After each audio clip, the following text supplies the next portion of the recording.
EF4 Supercell, written by Kenny Soward, read to you by Tom Hare.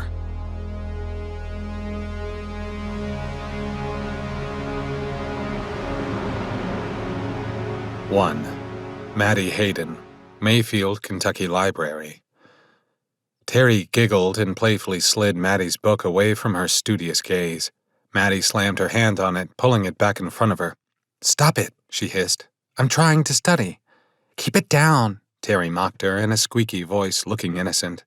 "Geez, you're so loud." Maddie's glare only made Terry laugh harder, hands thrown over her mouth to stifle more giggles. In the library basement, back in a corner alcove at a hidden desk, history books and literature surrounded them, the old pages giving the air a dusty smell. It was just the two of them on the entire floor. No cell phone reception, the perfect excuse for ignoring their mother's texts. The unseasonably warm weather beckoned them outside, but with midterms coming up, they'd met at the library under the premise of studying. Not that they were getting anything done. Maddie's finger had only traveled down the page 1 or 2 paragraphs in the last 45 minutes, because Terry was making it insanely hard to concentrate. "Look, Terry," she growled with a warning note. "I've got to get this chapter read if I'm going to be ready for my English exam. At least let me study if you're not going to." Terry stiffened, voice mimicking a deep, authoritative tone. "I simply must get this chapter read or I will perish beneath my mother's wrath." She couldn't finish her sentence because she'd already descended into another fit of giggles. "Oh, geez, you are hopeless." Slumping against her friend, Maddie finally succumbed to the laughter. "I'm totally holding you responsible for my scholastic downfall." The basement intercom popped to life, the loose speaker vibrating as the librarian's voice punched through. "Attention all students, the National Weather Service has issued a tornado watch for Graves County. If there's anyone left in the library, please drop your books and make your way to the desk. We'll be closing down in 5 minutes. Terry made an ominous sound and put her hands up, wrists jangling with silver bracelets as she pretended to be terrified. "Oh gosh, a tornado watch. I'm so scared." But Maddie was already taking a few last notes, closing her books and turning to the side to grab her backpack out of the seat next to her. "Well, I guess that does it for our little party.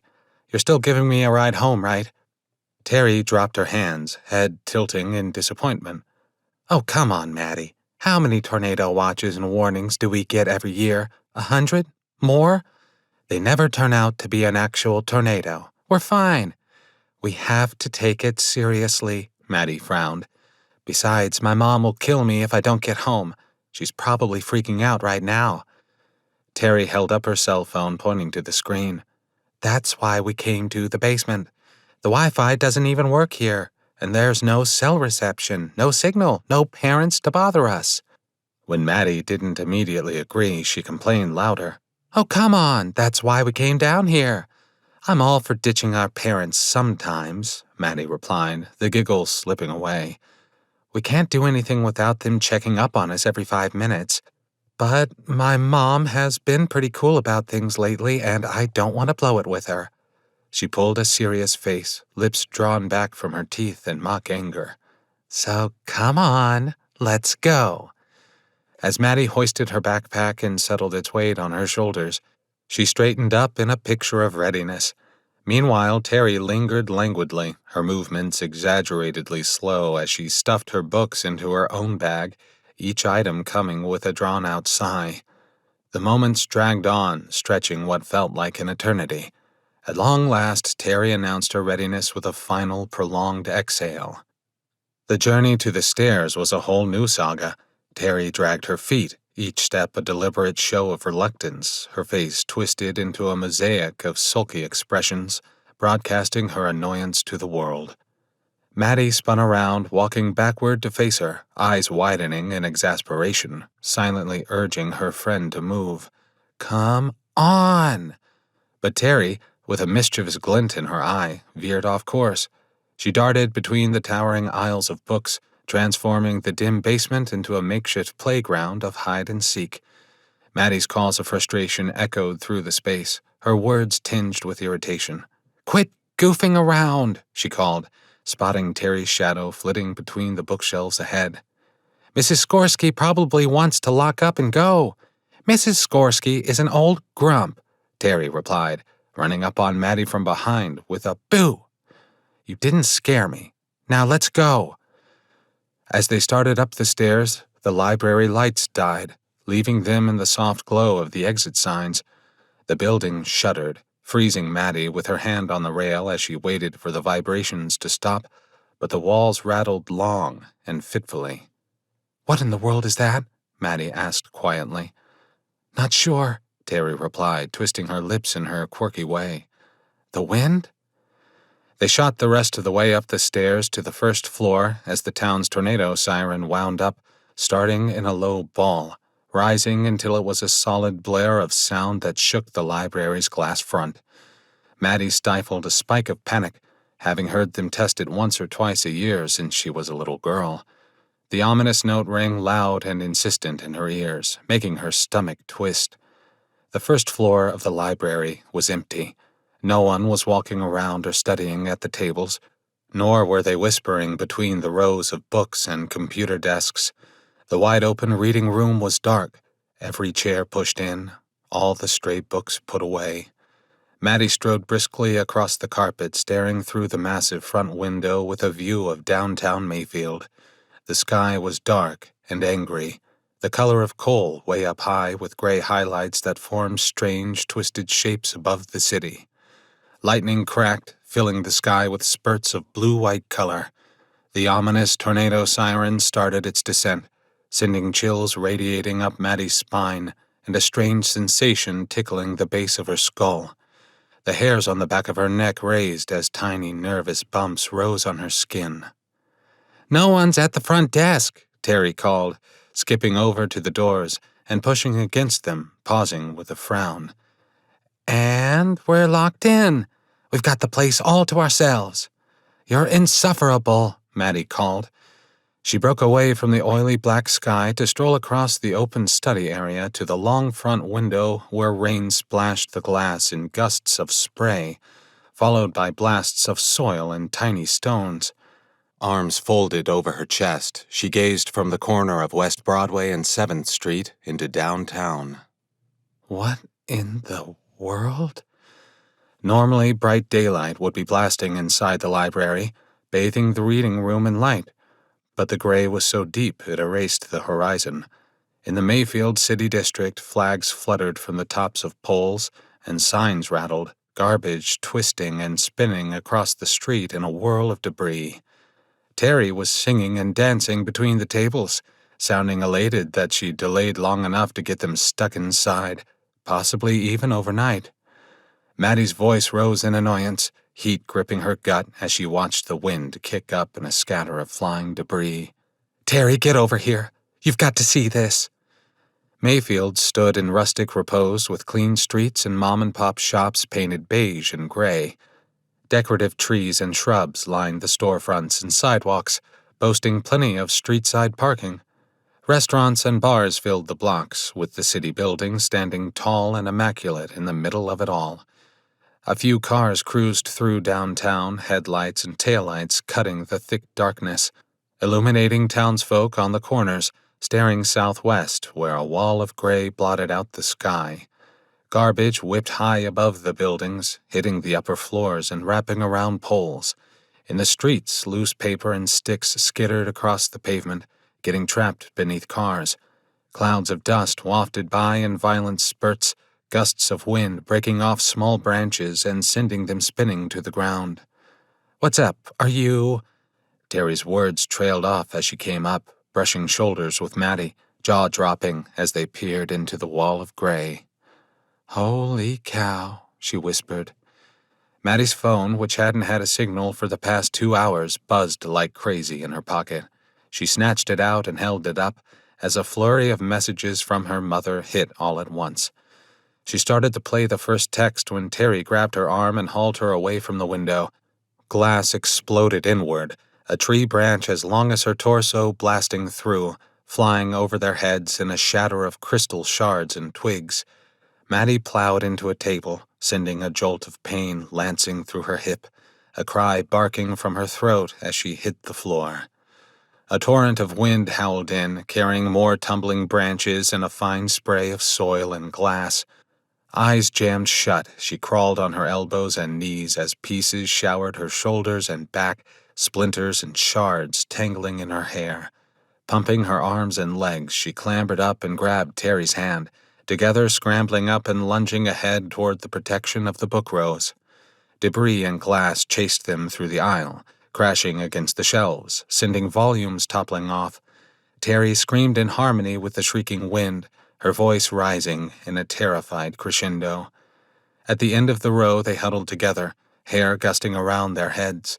Maddie edged to her left and glanced at the broken window as rain swept through the reading room, hail the size of golf balls bouncing off the carpet and tables. Outside, a towering funnel pushed its way over a block of corner restaurants, the wall of churning winds carrying bricks, branches, and a fluttering sign that whipped upward out of view. A storefront swelled with atmospheric pressures, disintegrating in a pile on the sidewalk. A group of pedestrians cowered against a newspaper stand and light pole as the spinning blender sent debris flying into them. Bricks were hurled upward and outward, deadly projectiles ripping through bodies, shards of concrete shredding their faces, bloody cuts streaking their skin. An older man screamed and turned to flee, but was plucked up and hurled across the avenue into the park. A woman clinging to the light pole was torn away and sent flying sideways to join the soaring debris. Terrified townsfolk huddled frozen as the blender of wind gained even more strength, picking up the spilled bricks like a magical hand and sweeping everything away. A line of parked trucks shuddered and lifted upward, at first dragging, then sailing into the dense gray maelstrom. Brick flakes peppered the surrounding buildings, and some flew in through the library window, sandblasting the insides. Maddie ducked away with a cry, her ears popping with the howling wind and shifting air pressure. She threw her arm up in time to deflect a book as it flew at her head. A second book struck Terry in the shoulder, pages flapping as it careened off in another direction. Terry screamed something, but the wind sucked away her voice, her mouth moving but barely any sound reaching Maddie's ears. Maddie pointed toward the basement door, shouting, "Downstairs! We have to go down!" They staggered off in that direction, Terry yelping every time something struck her, books and paper fluttering around their heads like angry birds. The building's substructure groaned, the walls starting to lean, drywall ripping off studs. A heavy object flew at them, striking Terry in the back of the head, sending her pitching face first into the carpet. Maddie shed her backpack, kneeling next to her friend, grabbing her arms and dragging her the last few yards to the basement door. She snatched the doorknob and whipped it open, then tried to drag Terry across the threshold, but she was too heavy and sluggish, lying on her stomach, whimpering and crying with her palms pressed against her ears. "Come on, Terry, get up! Please, Terry!" With a grunt, Terry staggered to her feet, and Maddie grabbed her around the waist and swung her through the door, sending them both crashing on the landing. As she struggled to untangle herself, Maddie paused to watch in slack-jawed wonder as a blender of wind coursed through the back of the library, sucking up everything and swirling it in a clatter of junk. Rows of books disintegrated, the ceiling and walls caving in. Outside the front window, a cyclonic gale devoured the town, fed by some colossal hunger. Leaping up, Maddie reached outside for the door and grabbed the handle, trying to get it shut, but the intense wind pressure held it back against the wall. She lowered her hips and threw her weight backward, wrestling with the door until the wind caught it from the other direction and slammed it shut, nearly sending Maddie tumbling down the stairs. The screaming wind was suddenly cut off, its voice muted but growing louder and more resonant by the moment, tossing debris against the door in a cycle of clatters and thuds. Panting, her eyes wet with tears, Maddie fell to her knees beside Terry, cradling her head, putting her hand in front of her face to see her palm coated with blood. The wounded girl moaned, and her eyelids fluttered. The outside pressure was growing more intense, the door frame pushing inward as a high whistling sound forced its way through the crack at the bottom. "We've got to get all the way down," Maddie shouted. We'll be safer down there. Come on!" With a nod, Terry half stood with Maddie, getting one arm around her waist and turning them toward the stairs. Back bowing with the effort, she bore her friend's weight to the next landing, taking slow, painful steps. Together they descended into darkness as more rubbish blew against the door in a clash of sounds. "Don't worry, Terry," Maddie said. "It'll be okay." 2. Val Hayden, 20 minutes earlier. Val stood on the back deck in her jeans and a blue t-shirt, staring west over the tree line toward the ominous cloud bank hanging in the distance like an ill omen. The treetops swayed in a brush of branches and leaves, wind sweeping through them and bending them low. Ripples played on the neighbor's above-ground pool, and a charcoal bag tumbled across their yard. Pressing a lock of brown hair behind her ear, Val turned her face up into the wind and breathed in the moist gusts carrying the sharp, fresh scent of rain to their back door. She had the radio cranked up, the voice of the WHAS weatherman out of Louisville, Kentucky, carrying through the open sliding glass door. "A tornado watch has been issued for the entire WHAS viewing area, which, as most of our viewers are aware, has a history of deadly long-track tornadoes. Tonight's watch extends as far as Nashville, St. Louis, and Indianapolis. We're seeing line segments and clusters coming well ahead of a cold front, causing the turbulent winds we're seeing." He paused, then came back more urgently. "Hold on, folks. We're receiving tornado warnings in south-central Illinois and areas south of Paducah, Kentucky. This is an explosive, severe weather setup heading our way, which will last throughout the afternoon and into the evening. Aside from funnel activity, straight-line winds of 70 to 80 miles per hour may be possible, causing severe damage to homes and property. Seek shelter and stay away from glass windows and doors." Lips pressed tight, Val watched the angrily churning clouds while tying the patio furniture to the deck rail. Above her, light gray colors were mixed with wispier shades, topped with sooty dark ones that boiled with lightning as they stretched across the horizon. She bit her lip against childhood memories, tornado sirens, being pulled into the basement with her siblings, and cowering in fear as rain and wind buffeted their home mercilessly. The weather pattern was similar, and it smelled the same too. It was the same strange quietness, the drifting haze and moisture clinging to the unseasonably warm air, rain drizzling with soft, teasing winds. 12-year-old Emma poked her head out in her practice outfit with her socks pulled to her knees. "I'm back from volleyball, Mom. Well, they canceled it because of the—" Emma stared past Val at the sheer gray wall of clouds beyond their shed, her mouth dropping open. "Whoa, that looks wicked." "They're saying it could be a bad one," Val agreed. "Where's Maddie?" "She was at the library studying with friends." Val shook her head, finished running the rope through the chair arms, and tied them against the table. She'd already taken the umbrella down and laid it on the deck with a cinder block to hold it. "Honey, can you pick up those chair cushions and take them inside?" "Sure, Mom." The chestnut-haired girl stepped outside, grabbed the deck chair cushions in both arms, and waddled inside with them. Val smiled when she bumped against the doorframe, sticking for a second, before adjusting her angle and slipping through. Pulling her phone out of her pocket, Val shot a quick text to Maddie. "Maddie, get home now. Storm is coming." Val stood against the rail, staring up at the veil of otherworldly grayness. The angry clouds were forming into something dangerous up there, a force that could tear towns and families apart in the space of a few seconds.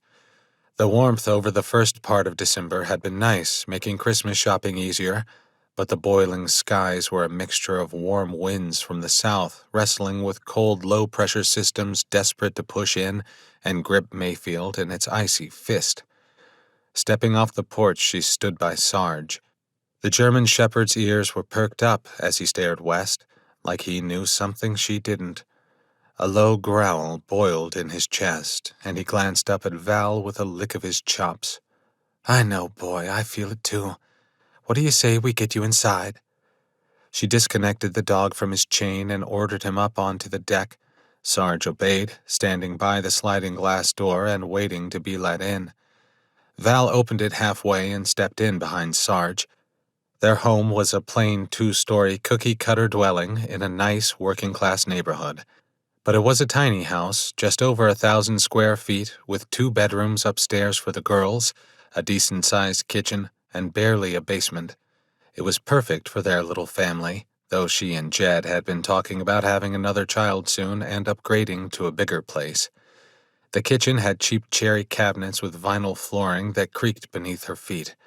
A narrow hallway led past the basement door and bathroom to the foyer, and an archway on her right opened to their family room with their faux leather couch piled with cushions and folded blankets.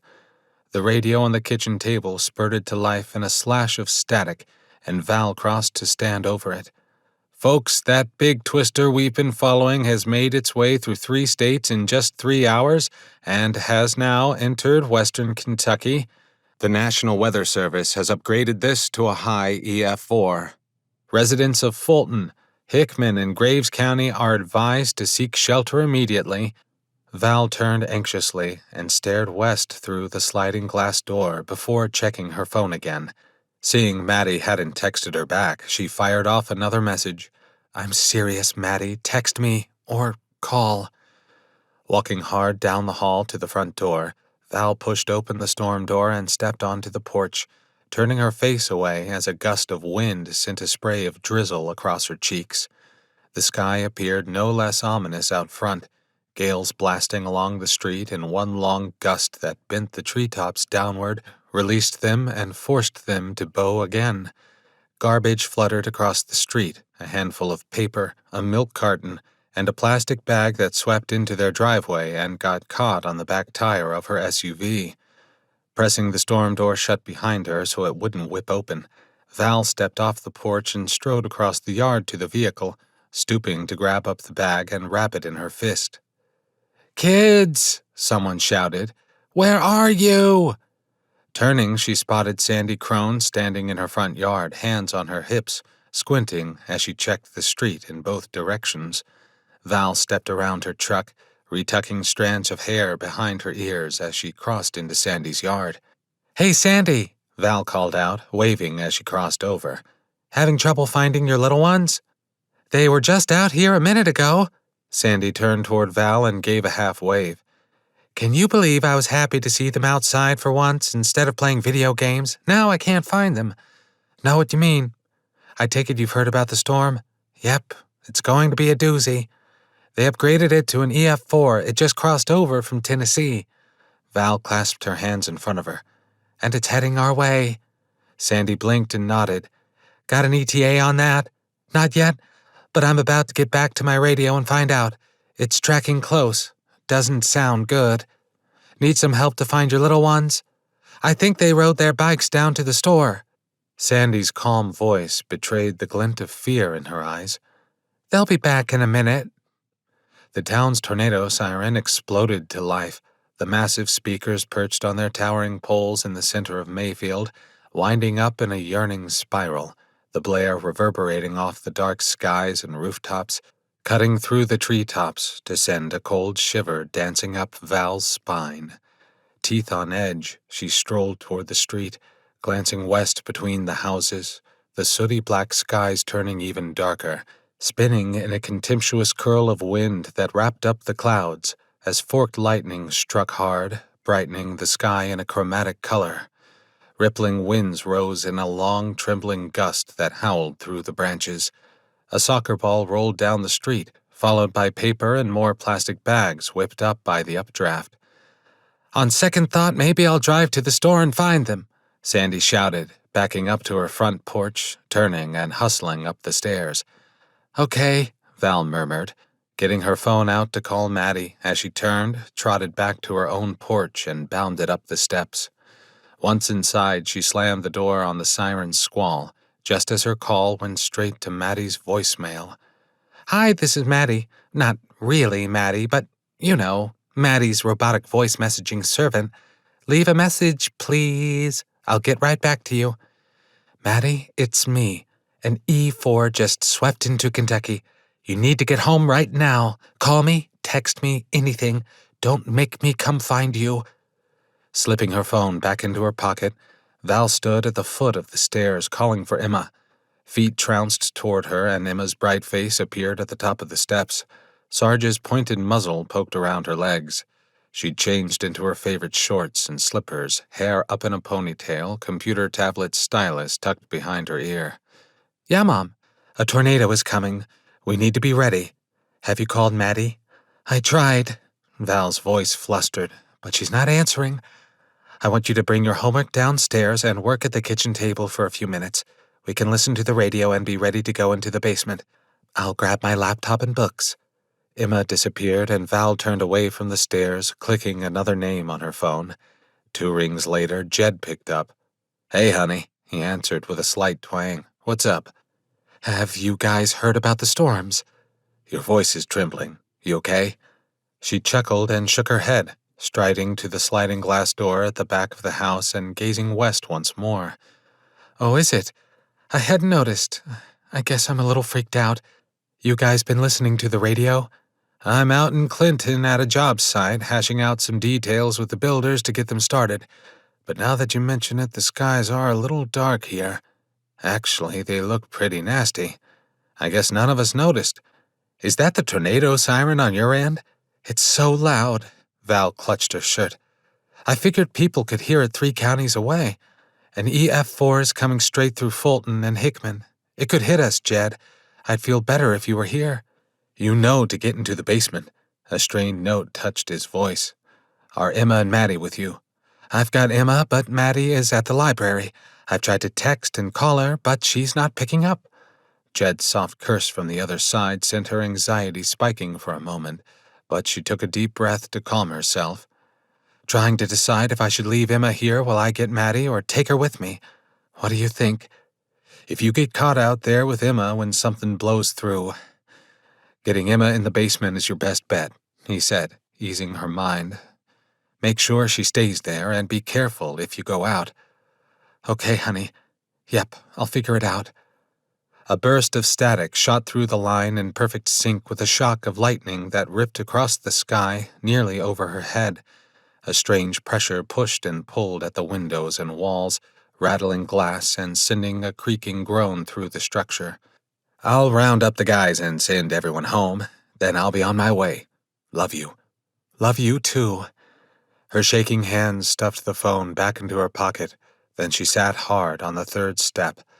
Grabbing her tennis shoes, she slipped them on over her ankle socks, tying them tight, standing, turning, calling up the stairs. "Emma, you coming down?" "Yeah, Mom." She flew into the hallway, tablet tucked under her arm, feet padding down the steps with Sarge right behind her.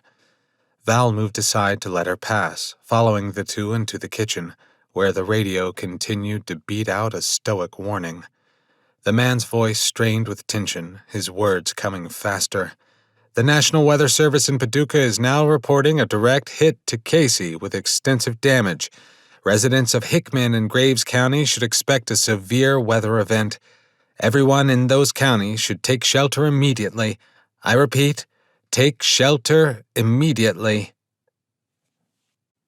3. Jed Hayden, Mayfield, Kentucky. Jed tucked his phone away, glancing up at the churning clouds to the south. The winds had become skittish and deceptive, flitting through the trees, sweeping the bare branches sideways in a clatter of clicks. The people of western Kentucky weren't strangers to storm clouds, though it had been a long time since he'd seen such a dense mixture of gray, nothing but shades of it as far as he could see. It had been a busy day at work with looming project deadlines, so busy he'd missed the dark skies in strange rain patterns, the bursts of drizzle followed by fat, wet drops. After the call with Val, there was no mistaking the danger. Lightning struck to the south, sending gentle fingers of dread crawling up his spine. Jed stepped away from his white GMC pickup, parked in a dirt lot near a commercial work site. The waste and water lines were installed, the concrete poured, and PVC pipes stuck up everywhere, capped off to keep the sewage smells trapped. Wood framing and brick lay stacked in perfect rows, covered by plastic tarps held down by rope and cinder blocks. A mobile trailer stood off to the side, along with an old excavator and a few mini bulldozers parked nearby. He strode toward a group of crew leaders waiting for him, wearing hard hats and carrying architectural plans and notepads. Jed waved them closer. "Hey, guys, gather in for a minute." The workers strolled over, crowding around in a loose semicircle. A few glanced up at the ever-darkening skies. One man scratched his head and held his hand out as a spattering of rain struck his palm. "The skies are getting worse," Jed said. "Sirens are going off in Mayfield." Several workers grew alarmed, looking southeast toward town. "My wife just said they're reporting a touchdown in Fulton County," Jed continued. "I think we can all agree to cut the day short and head home to our families. I'm sure there's nothing to be worried about, but better to be safe than sorry. I'll see you guys tomorrow." With soft murmurs of heightened concern, the men split up, taking off their construction helmets and shuffling off to their vehicles scattered throughout the dirt lot. Jed said a few words to a pair of guys, giving them his notes before rushing off to his GMC, slipping in on the driver's side and tossing his hat on the seat next to him. With another glance at the darkening skies, he started the truck up and pulled out, following the other workers as they drove the main highway through the lazy town of Clinton with its cafes, shops, banks, and a clerk's office. Several trucks broke off to take other roads, leaving him alone by the time he reached Highway 58. As he swung south past old neighborhoods and farmsteads, a hard drizzle hit the pickup, fat drops spattering his windshield. The wind bent the bare trees and released them with a massive upward sweep as if bowing to him as he passed. A sudden gust hit the truck, its power blowing debris at him, branches and pebbles glancing off the windshield, causing him to duck and swerve the pickup to keep from being pushed into a ditch. "Geez," he murmured as the wild winds grew even more intense. The GMC tore down the narrow stretch of highway, the V8 engine roaring, speeding past telephone poles and farmsteads, barns and sheds dotting the landscape. Shingles flapped on rooftops. Fields with old, weathered corn stalks were torn to bits. Dusky husks tossed across the road like dark confetti. Farm equipment sat packed away, covered for winter, their tarps fluttering and billowing. The highway stretched ahead into the immutable gray, the road thick with mist. His tires spun over the slick pavement, the wind spraying him from different directions. Jed raced up behind an older model sedan going exceedingly slow, and he hit the gas, roaring past as lightning ripped the atmosphere in sparks of electric color. Speed limit signs quivered, branches tumbled across the road. A quarter-mile on, the rain picked up, followed by more blasts of wind, sending garbage streaking past him. Two cars sat pulled to the shoulder with their hazard blinkers on. Shingles sprinkled the fields, and greenhouses leaned sideways, plastic tarps stripped free and clinging to the wooden framing. People stood in their yards peering southeast, walking around and picking up pieces that had blown off their homes. A trail of siding had spilled across a pasture, ripped clean from a nearby house.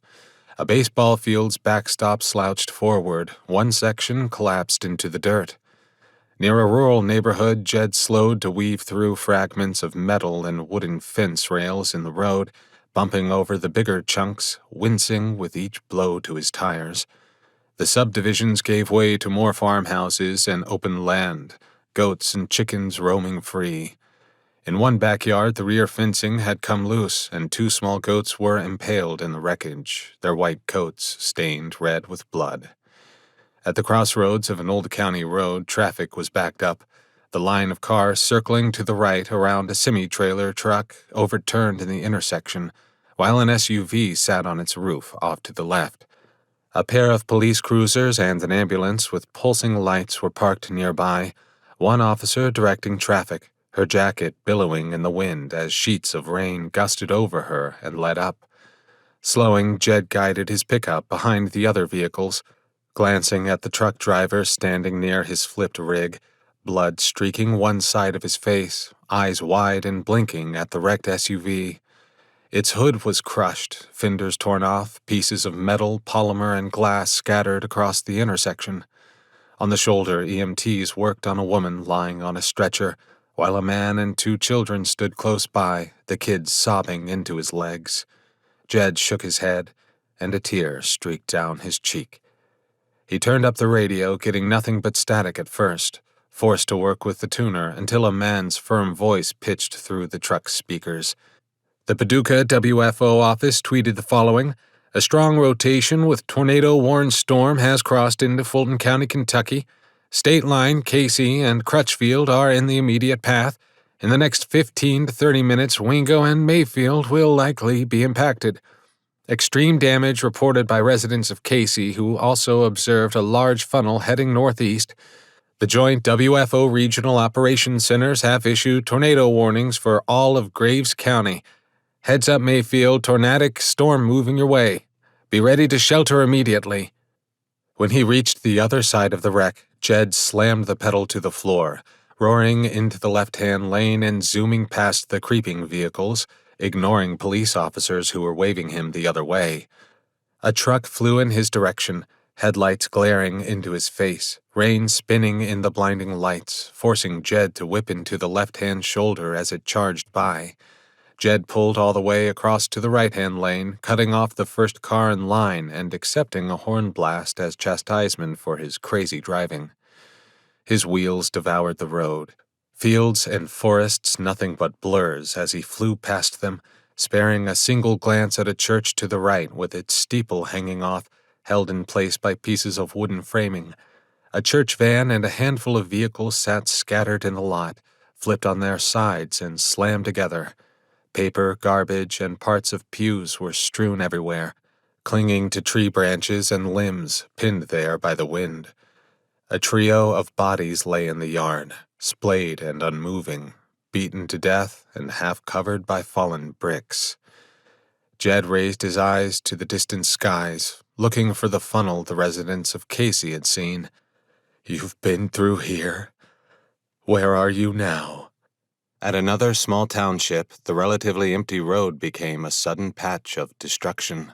Homes blasted to pieces by what had to have been a direct hit. The first two houses on either side had been flattened, nothing left of the roofs or framework. Swirls of building materials and personal items were strewn eastward, trees stripped to their bare trunks, tops ripped off in jagged splinters. The next handful of homes were hardly touched.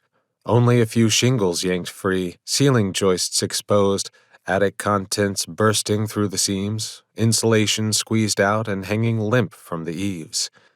The next dozen homes, again, utter destruction. The tornado had ripped their fronts off, leaving the rear sections intact but sagging as the busted framing slouched to the ground. Blankets and covers, couch cushions and furniture made a debris field a mile long. A microwave rested in a tree, nestled snugly in the crook of the branches. The GMC's wheels bumped and crunched over debris, but he kept the pedal down, barely sparing a side glance at folk milling around in the gloom. A half-dozen bodies were strewn in the yards, sprawled, arms and legs twisted at odd angles. 2 blocks up, a family was digging through the junk, shrieking, clawing at the rubble, desperate to reach the person trapped inside. Jed clenched his jaw against an uncontrollable shudder. Another time, Jed would have stopped to help, but as the highway cut back in a more northerly direction toward Mayfield, the darkness took shape ahead of him, silhouetted in the distance by cracks of lightning, the wedge formation stretching across his vision. Jed's mouth fell open, a groan bubbling up as he stared in dismay and wonder. "That's got to be at least a mile wide," he whispered, throat turning to sand, eyes reckoning the difference between the ground and sky, all of it running together in a twisting, spinning nightmare. At the top of the funnel, the massive black cloud wall spun ponderously, its motion barely detectable. Along the midsection, the central axis winds turned faster, embraced in a suspended dust shroud filled with dark particles that could have been cars, cows, or houses. At the bottom, the surface inflow layer whirled violently, kicking up a debris fountain hundreds of feet into the sky, the updraft sucking objects from the ground with greedy tenacity, creating a blender of wreckage. His eyes shifted between the road and the monster ahead of him, fingers digging the phone from his pocket, holding it up, dialing Val, listening over the truck's speakers as it rang several times. It went to voicemail. "Honey, it's me." His voice trembled. "I'm behind the tornado.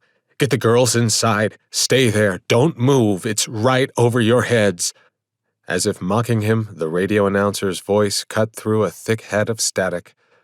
"The Paducah office has just announced, if you live in or near Mayfield, you need to be underground if at all possible. Get to shelter now." The radio voice disappeared in a swarm of white noise. Clicking off his phone, Jed tossed it in the passenger seat with a groan of frustration. Gripping the wheel tight, he hit the next straightaway going 85, reaching to tune the radio, until he hit a clear, warbling tone. 4 intense beeps, followed by a robotic voice. "This is the emergency broadcast system. Severe tornado warnings have been issued for Fulton, Hickman, and Graves counties. Please seek shelter immediately. We repeat."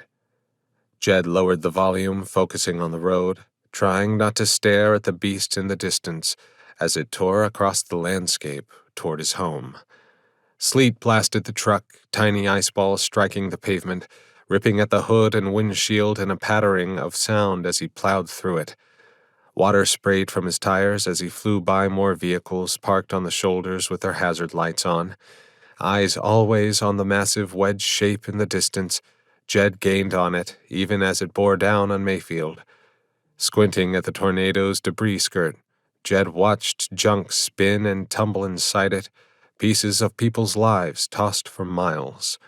Gathering his strength, he shoved aside all fear and slammed the pedal to the floor, pushing the truck even faster through the thrashing rain. "I've got to get home," Jed thought. "Please, let me get home." 4. Sally Bell, Mayfield, Kentucky. Sally stepped onto the back porch of her ranch home, her bright blue eyes wide with excitement as she held her camera high and spoke into it, addressing her thousands of viewers as dark clouds converged above the swaying treetops. "Hey, y'all, it's Sally here, and I'm live streaming to you from Mayfield, Kentucky. I've got to tell you something. These skies are wild. See them?" Sally raised the phone higher to capture her own animated expression as the wind whipped her black hair around her face. She brushed a thick lock out of her eyes and pivoted the camera to showcase the ominous storm clouds swirling above them, their dark underbellies looming over the rustic charm of the Bell homestead. "As y'all can see, we've got some serious weather brewing here. The weather folks are in a tizzy, saying we're directly in the path of something big." Sally's voice carried a dark tone, strained with intensity. She flashed the camera a smile that didn't quite reach her eyes. "Now, I know some of you might be thinking, Sally, why are you out there in the middle of all this? Well, I wanted to give y'all a first-hand look at what we're dealing with." A sharp gust of wind shook her, forcing her to grip her camera tighter or risk losing it, her bright blue eyes reflecting the turbulent sky. "Don't you worry, I won't take any unnecessary risks. We've got our storm shelter ready to go, and I'll be heading inside soon." She panned the camera across the property, capturing the swaying trees and distant sound of thunder. "Just wanted to remind y'all to stay safe out there. If you're in the path of the storm, please seek shelter immediately. Don't try to brave it out." The back door of her house slid aside, and Rich hurriedly brought the girls outside, his face etched with concern. He held a radio at his side, the crackling voice emanating from the speaker barely audible above the howling wind. Rich's eyes met hers as he guided the girls towards the big barn, a silent plea in his gaze for her to follow, but she couldn't tear herself away from the camera. Her viewers depended on her. They needed to witness the raw power of the storm that threatened to engulf them. As Rich led Chelsea and Rachel across the yard, their hands clasped tightly in his, Sally continued streaming. She switched the camera view and filmed him as his long strides carried him towards the animal pens where he placed the girls and joined their hands together. He stepped to the chicken coop, swinging the door open, the birds scattering in a frenzy of flapping wings and feathers as he released them, their frantic clucks lost in the roar of the wind. Grabbing a pair of cinder blocks nearby, he threw them on top of the rabbit pens, and then fastened ropes to the rings in the concrete slab beneath them, his hands working deftly to secure them. His eyes darted towards her once more as he grabbed the girls and gestured with a head jerk for her to hurry. Sally bit her lip, torn between her duty to her viewers and the safety of her family. She knew she should move faster so Rich wouldn't have to worry, but the adrenaline coursing through her veins kept her captivated by the rolling, pitching sky. As the wind whipped her hair across her face, Sally continued narrating the scene unfolding before her. "Looks like Rich is getting the girls and animals to safety. He's always been the level-headed one in a crisis." Her laugh came out forced, sounding hollow even to her own ears. She followed them beyond the barn and toward the storm doors that lay in the center of the field, Sally capturing it all as the wind whipped garbage across the yard. She turned back to film the house, their ranch-style home sitting there, almost cowering below the approaching storm. Their old mobile home sat nearby, filled with old furniture, bedding, and other personal belongings. She shifted yet again, capturing the chickens as they darted toward the woods. Their metal sheds and barns groaned and clanged, loose panels rattling against the force of the gale. Zooming in on the garden, Sally captured the once serene foliage bending and thrashing under the onslaught of wind. The camera shook in her hands as a particularly strong gust knocked her off balance, but she steadied herself, determined to document every moment. Rich threw the storm doors open and guided the girls down. Then he waved Sally over, his voice cutting through the noise, tones sharp and commanding. "Sally, get inside now!" Sally paused again, torn between her desire to satiate her viewers and the urgency in Rich's voice, but the expression on her husband's face left no room for argument. With a sigh, she turned the camera back to herself, her eyes wide with a mix of excitement and apprehension. "All right, y'all. Looks like it's time for me to take shelter. Stay safe out there, and I'll update you as soon as I get downstairs." Sally started walking toward the storm doors, but froze in her tracks at the shape filling the horizon, the massive funnel cloud spinning like a blender, specks of debris floating in its billowing skirts, what might have been cars, livestock, or pieces of houses. Like a switch, it transformed her from blogger to mother and wife in an instant. With an adrenaline surge, she rushed toward the storm doors, tucking her phone away as she ran. The wind whipped her hair into her eyes, but she barely noticed, her focus solely on reaching the safety of the cellar. Rich held the doors open, took her hand, and helped her down, his grip strong and reassuring as he pulled her in from the storm's grasp. At the bottom of the stairs, Rachel and Chelsea clung together, their faces etched with fear and relief to see their mother safe. Grabbing the steel rail, tennis shoes clinging to the wet traction strips Rich had installed, Sally descended into the cellar, her breath coming in short gasps. She fell to her knees and embraced the girls, gathering them close as the wind rattled the shelves. "Sorry, girls. I'm here now. Come on, against the back wall." She turned to face the storm, a wall of square gray above them. Rich, his jaw firmly set, grabbed the doors and pulled them shut behind him with a resounding thud, the sound swallowed by the enclosed space, enveloping the family in a secure but eerie silence. The Bell family huddled in their makeshift tornado shelter, 10 feet below ground, a small room with wooden walls and concrete stairs leading up to the storm door. The kids crouched in the back, while Sally sat on a fold-out lawn chair near the foot of the stairs. Rich sat on the steps with his ear near the speaker on the wall, the local weatherman's voice grinding through it like sand turning in a cement mixer. Sally took the phone out of her pocket, frowning at a stern look from Rich. "Nothing else we can do," she said imploringly. "Go ahead," Rich conceded, crouched there on the stairs. Phone in hand, Sally started streaming again. Her mouth dropped open.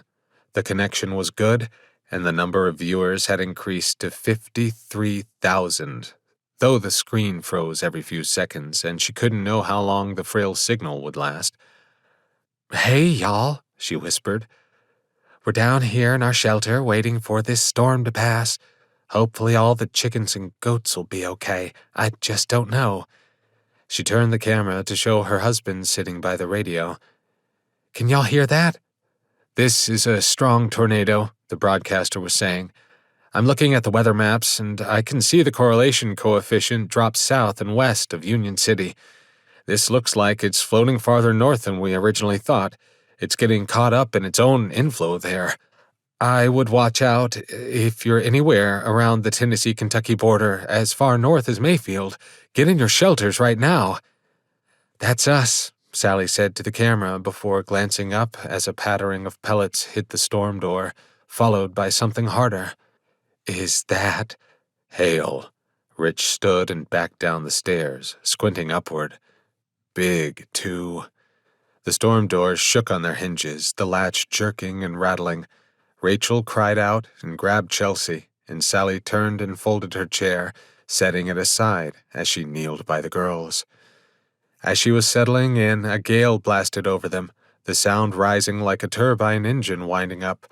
It ground across the wooden storm doors, rocks and debris bouncing off, scraping against it. The broadcaster continued. "We're getting tornado sightings through the roof. Multiple sightings hitting my inbox. We've got a storm chaser north of Union City who said a huge funnel just blasted across Purchase Parkway heading northeast. Reports of massive damage are pouring in from Fulton and Hickman counties." The wind screamed higher, growing to a deafening level, drowning out the radio voice as water sprayed from the door gaps driven by the hellish gales. Sally blinked as droplets hit her cheeks, and she held the kids together, pulling them tight, both shivering.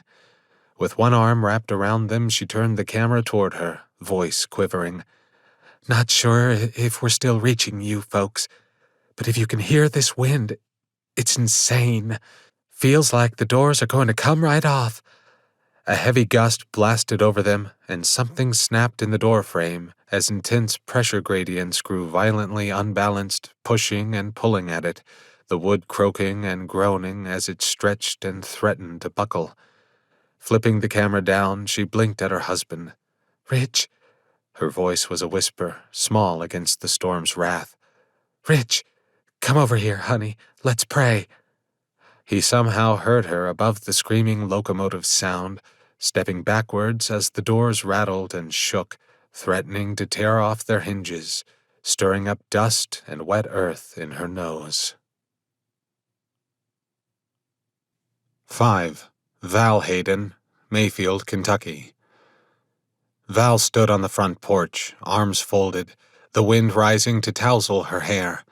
Standing in the uneasy silence, she watched the clouds grow as deep and angry gray as she'd ever seen them, towering maliciously above the town. More garbage blew by. A trash can teetered and fell with a heavy plastic crash, scooting across the concrete with a low, grinding noise. A pair of neighborhood kids rolled up to the corner on their bikes, stopping to go through the store bags they held. Val came off the porch, waving. "Hey, kids, get inside, there's a tornado warning." When they ignored her, she raised her tone. "Hey, I said a tornado is coming. Your mom's looking for you. Get your butts inside now." She pointed back toward their house, jamming her finger at it while pushing her hair out of her eyes with her free hand. "Now!" Grumbling, kicking the concrete in aggravation, the kids pedaled into the street and around her, rolling up into the Crone driveway and dismounting, walking their bikes inside the garage. "Thank you!" Good deed done, she cast another glance up the street. An eerie quiet settled over the neighborhood, but for a single long gust of wind springing up, mischievous and deceiving. Something fluttered by that wasn't a bird, and she squinted up at a spinning shingle that flew over the treetops and out of sight.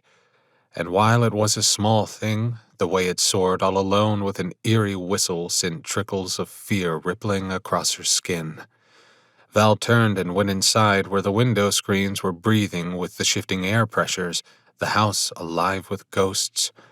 Moving from room to room, Val closed all the windows, leaving the kitchen for last, striding over to slam the one facing the backyard with a bang. "What are you doing?"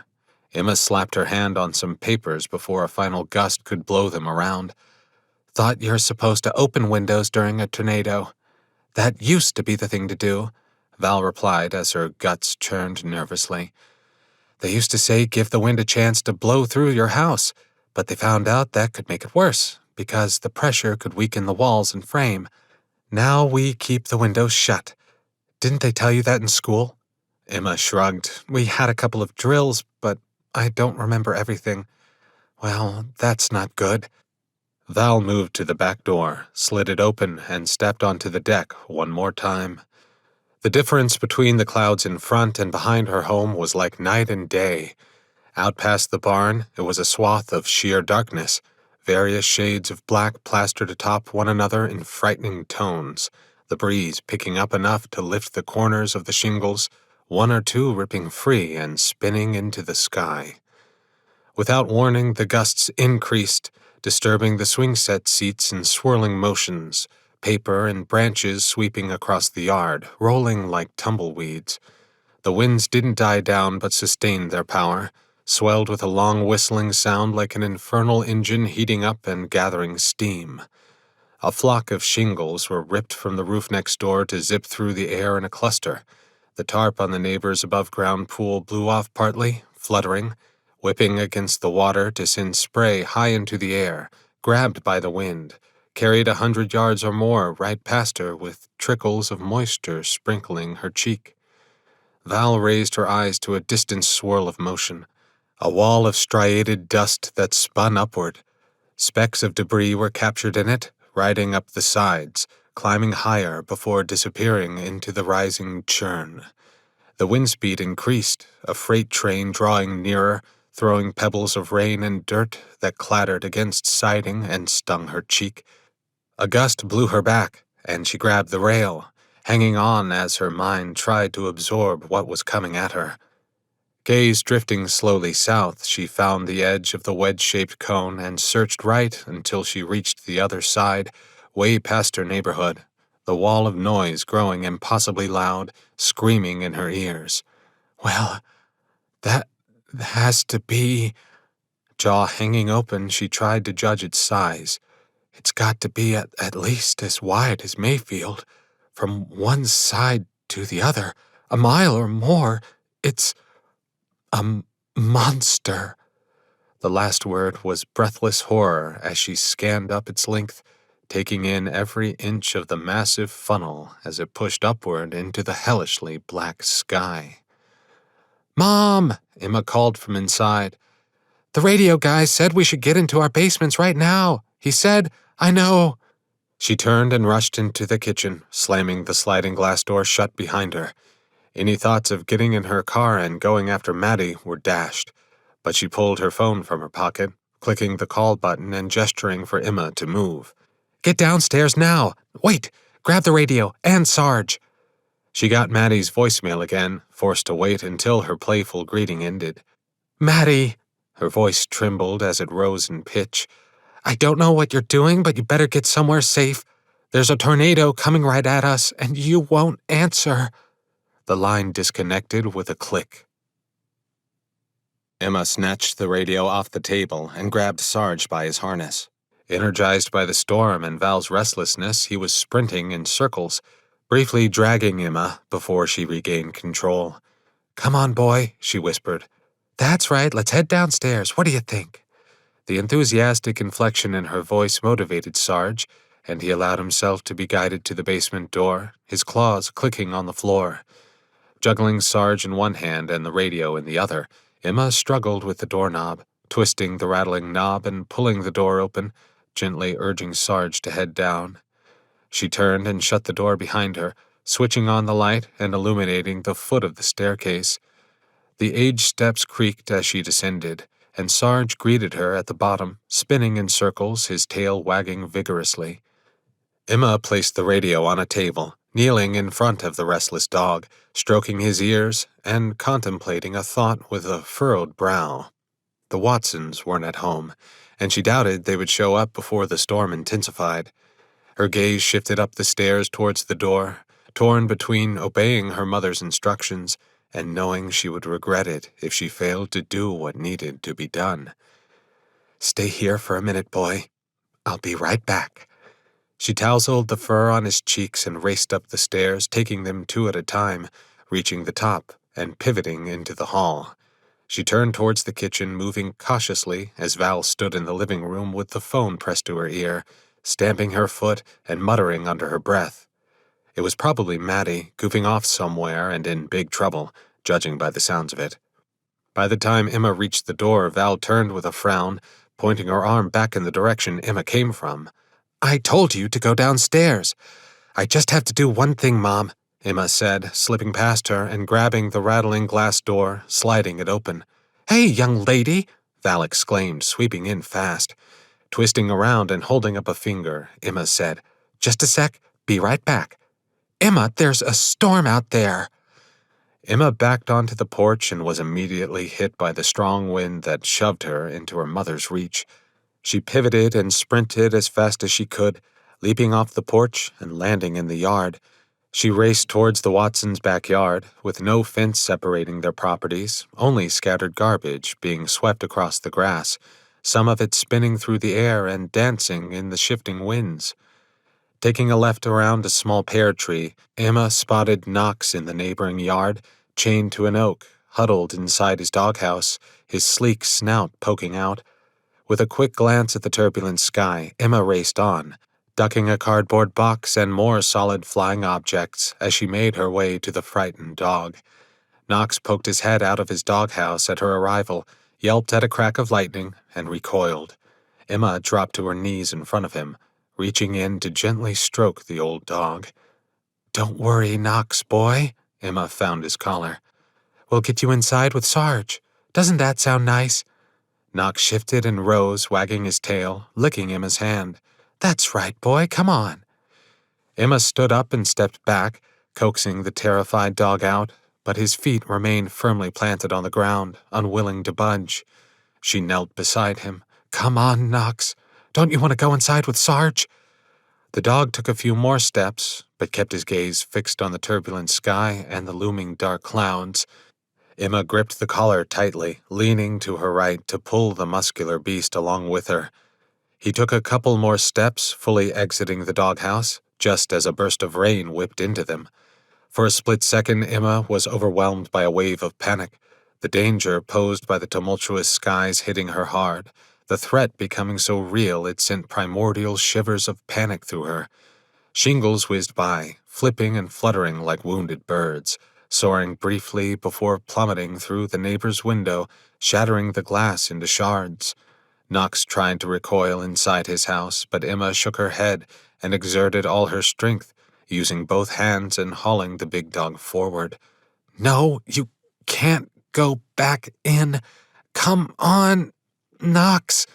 Jeez."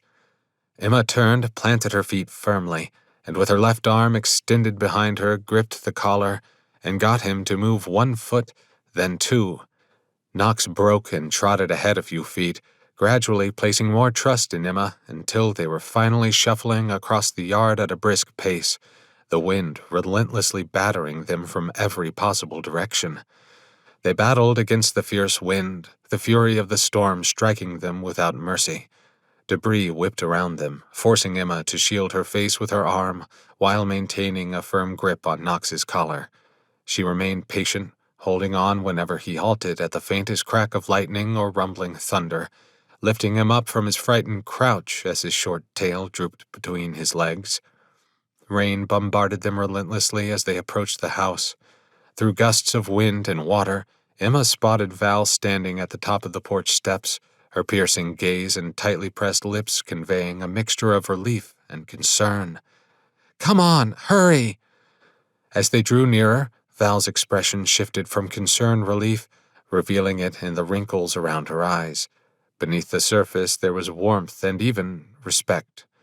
Val stepped to the edge of the porch, gripping the railing tightly as she glanced up at the menacing sky. "Emma, hurry!"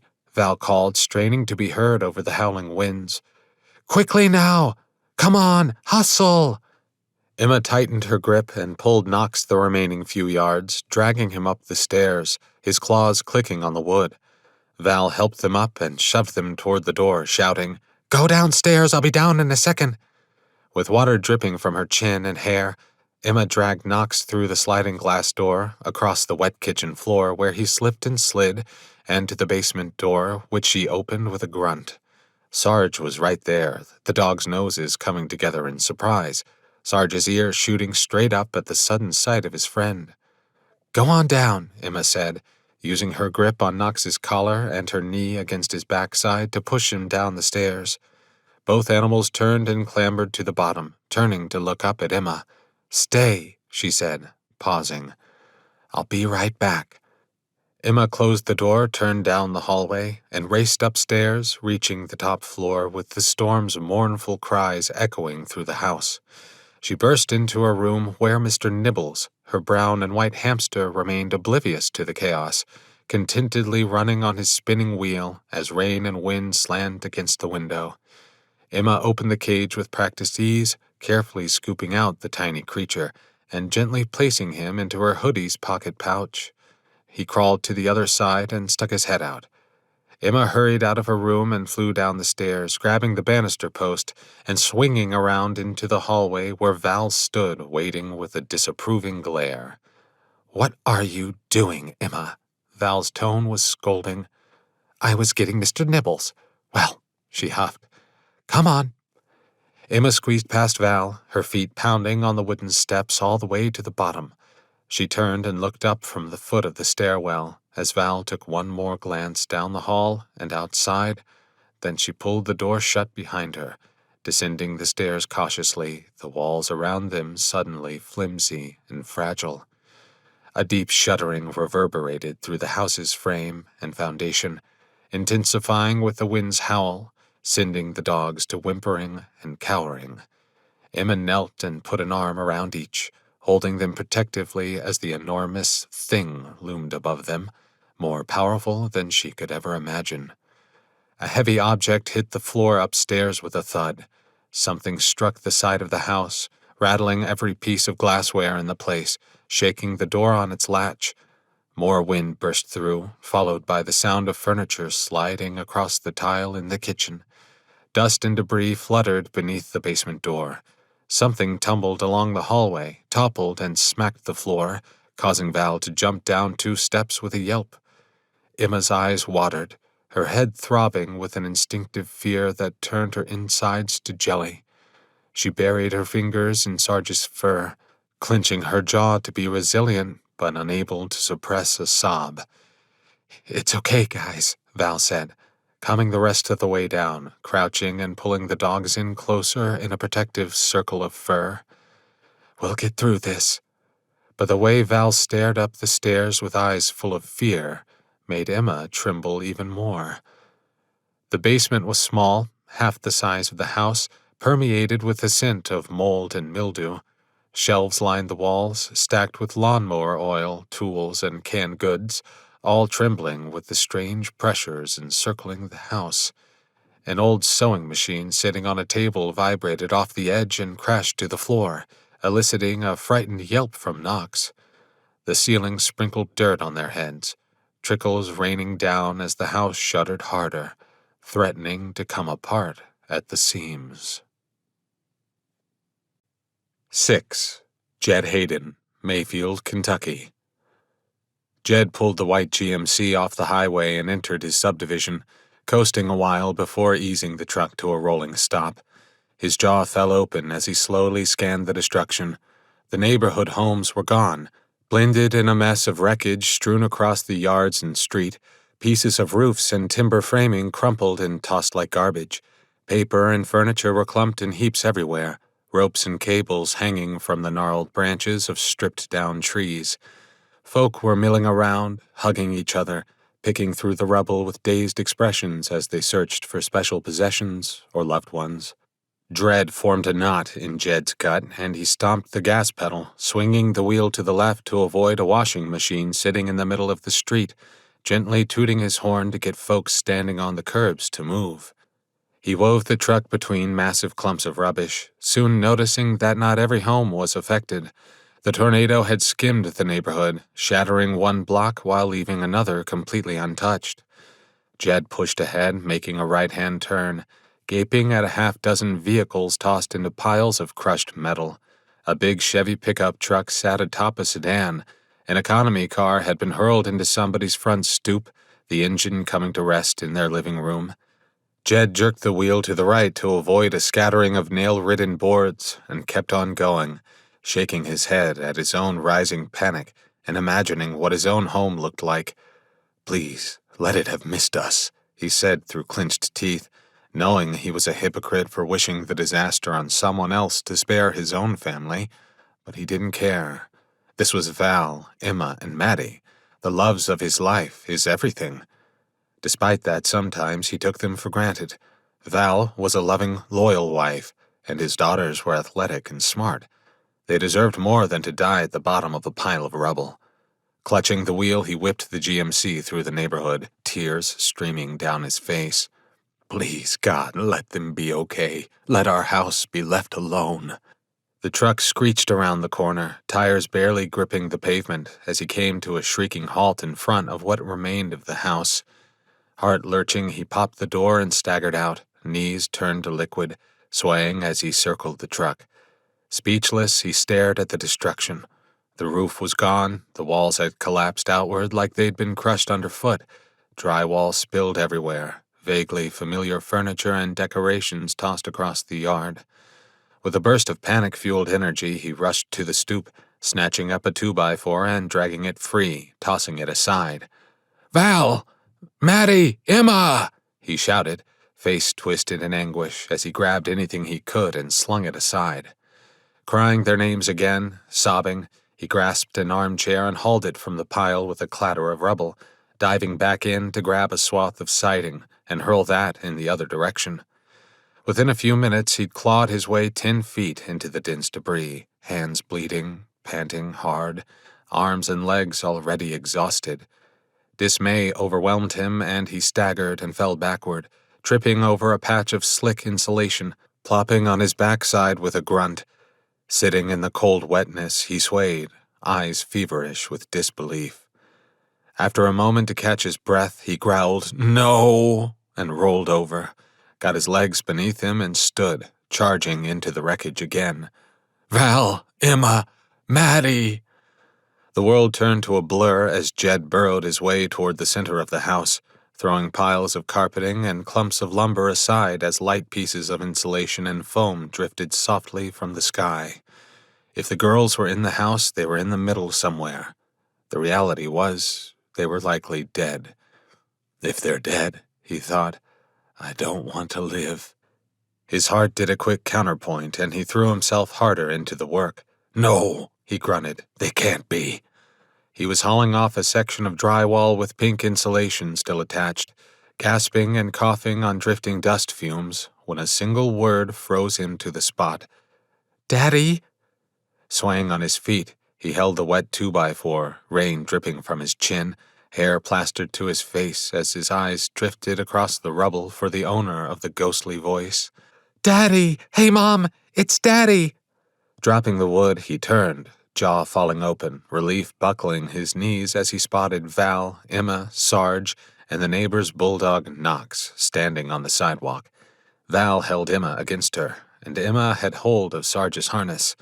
A small group of neighbors stood behind them, including Rob Seaver, whose wave seemed paltry amid all that destruction. "We were walking the neighborhood when my son heard them calling from the basement," Rob said. "We had to remove part of the wall, but we got them out." Val smiled at Jed crookedly, cheeks wet with rain and tears. She grabbed Emma's arm when she tried to pull away and run to her father. "You can't go wading through that, hon," she said. "It's dangerous. Look at all the lumber and nails." "Stay there," Jed called. "I'm coming to you."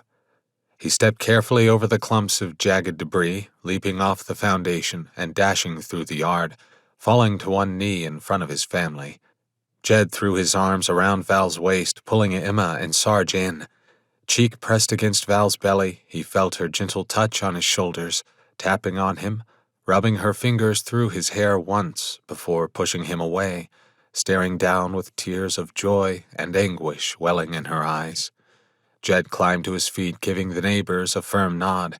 "Thank you, Rob. Thanks to you and your son." "No problem, Jed.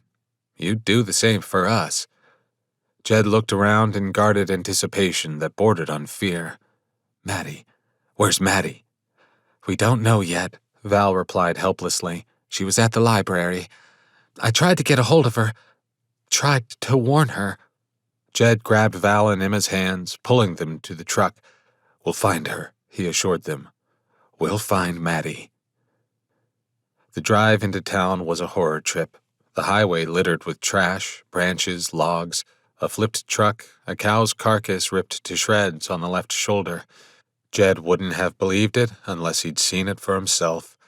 Farmsteads were lumps of rubble, trees fallen across roofs, folk wandering aimlessly through debris-shocked neighborhoods in a daze. While the tornado sirens had stopped, the sounds of police and fire vehicles echoed everywhere, and a burning stench wafted through the streets. They passed 3 miles of unreal damage before reaching town, where a mighty foot had stomped on Main Street. Bricks littered the road, timber and furniture were scattered randomly in the grass, and buildings were gutted from the inside out. The First National Bank was ripped open to expose its lobby. The awning on the Mayfield Hotel was crushed, its brick front stripped away to reveal sheets of insulation, dripping pipes, and sparking wires. Jed wove the GMC around a set of down power lines, cruising between 2 vehicles that clung to each other in a twisted steel embrace. The corner block had given way. Materials spilled across the sidewalk. A crowd of rescue workers gathered there, digging deep, forming a human chain where folks handed buckets of debris and bricks to those behind them, doing what they could until bigger equipment arrived. Jed glanced at Val, her sorrow-filled eyes staring with a mix of fear and longing at the rescue efforts. "We'll find her." Jed reached across to pat her on the knee. Val nodded, biting her lip, placing her fingers against the window where rain landed in a quiet post-storm drizzle. She checked her side of the street, eyes crawling over the rubble strewn everywhere as they bumped along. Finally, she nodded, eagerly tapping her finger on the glass. "There it is! There's the—" Jed pulled the truck to a stop, staring at the impossible clutter between him and what used to be the Mayfield Library, heart sinking at the sight of it. 24 citizens were sorting through the rubble of a nearby ice cream shop, shell-shocked as they feverishly moved buckets of concrete, pieces of metal, and pure garbage. Some wore thick leather work gloves, while others had no protection at all, hands bleeding as they dug and dug. A swath of destruction had been cut across the storefronts, the bricks stripped clean, rebar jutting out from concrete walls, pipes dripping, the faint scent of burning plastic stinging Jed's nose. At the end of the block, on the opposite corner, the library sulked with a drooping center. Parts of the top floor were sheared off, the levels below sunken in the middle, leaving a sliver of darkness across the lower front where the wide panoramic window had been. "You sure she was there?" he asked as they popped their doors and got out. "That's where she said she'd be," Val spoke in a loud but shaky tone. "She wouldn't have gone anywhere else." Jed spun to the back of his truck, threw open the rear storage cabinet, and grabbed out a hard hat and heavy leather gloves. "Stay here." He turned and jogged along the street toward the destruction, strapping on the helmet as he ran, leaping piles of junk. "Jed, wait!" Val called after him. Half turning, he pointed. "Stay back! Stay out of the wreckage! It's dangerous!" Val nodded and stopped at the edge of the rubble, holding Emma and Sarge back as Jed ran on. "Is she alive?" Someone was shouting from the ice cream store, and Jed glanced over to see the workers carrying out a middle-aged woman, her body lifeless and slack as she was placed on the sidewalk. A second lady fell to one knee, fingers moving to the injured woman's wrist, silent for a moment before she shook her head, chin dropping with a sob. "I can't feel her pulse. I can't get it." "Here, let me try," a man said, slipping in beside her. Jed turned back to the library again, picking up his pace, trotting as he got the second glove on and jogged through the main intersection. A siren whooped to his right, and he glanced over to see a handful of police getting out of their vehicles, one female officer dazed as she looked around at the destruction. Another called out to him, a cop he recognized as Scott Meadows, waving him back as he approached. "Jed, stay away from there. It's dangerous. We've got crews incoming." "My daughter's in there," Jed replied with a determined scowl. "I'm going in." Don't try to stop me." Meadows pressed his lips together in disapproval, but he didn't try to stop Jed as he turned back to the library. Where the entrance used to be, the window glass was blown in. Sections of the upper floor collapsed into the open reading room. Pieces of furniture were strewn through the parking lot, smashed to bits, unrecognizable. Loose cables hanging from the walls and ceiling. Emergency lights glowed deep inside like a cave fire, and the entire structure groaned and quivered as it towered over him. "Seriously, Jed," Meadows said, jogging up, panting, reaching to grab him. "That place is about to crash. We shouldn't even be standing here." "Maddie!" Jed called, shrugging Meadows' hand off and stepping beneath the bent supports and held up the top of the window frame. "Maddie, where are you?" Bricks and heavy debris dripped from the higher floors, crashing to the ground floor puddles. Electricity flickered from broken light fixtures and snapped wires. The rubble was thick, layers of it. Drywall and insulation and slabs of tin stacked up, mingled with piles of open books, pages fluttering and shredded in the post-storm breeze. "Maddie!" he shouted in a rasp of sound, a desperate heat rising in his chest as he delved deeper into the glass and wood and left Officer Meadows behind. The air was silent as Jed wandered into the wreckage, taking out his flashlight and shining it around, picking through fallen shelves, raking the place for any sign of his daughter. But it was a total disaster, and he had no clue where to even start. He tore into the nearest pile of debris, throwing aside half a bookshelf that broke as he lifted it, splinters and books toppling around his feet. Looking for any heaps that might hide a 16-year-old body, he shifted rubble and kicked his way toward the back of the library. After 15 minutes of sweaty labor, he stopped and looked around. Where would you have gone? He took a direction more to his right, where the water dripped in a gentle waterfall, his flashlight beam drifting across the debris to come to rest on a green backpack near the rear wall.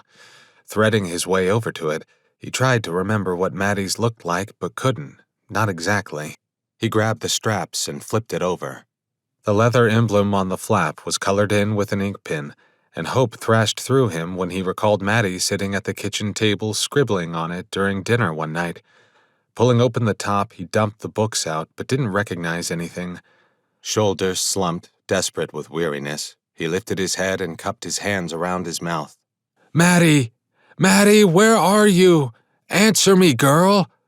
The ceiling groaned above him, and he scrambled to his feet, getting out of the way as a section of wet, dripping tiles bowed and almost broke. He turned back to the entrance, seeing that Officer Meadows stood by Val and Emma in the library's parking lot. Meadows was gesturing toward Jed, shaking his head as he explained something to Val. Holding up the backpack, pinning it in his flashlight beam, Jed gave it a shake. "I think it's hers." Val squinted and looked hard before collapsing to her knees with a vigorous nod, hugging Emma tighter and pointing. Emma nodded and clapped, putting up 2 thumbs. Meadows started to enter the destruction zone but paused, gazing up at the groaning, wilting structure, tons of building material poised to fall on their heads. Then he turned as more trucks rolled up, and someone jogged over with long steel poles and shovels.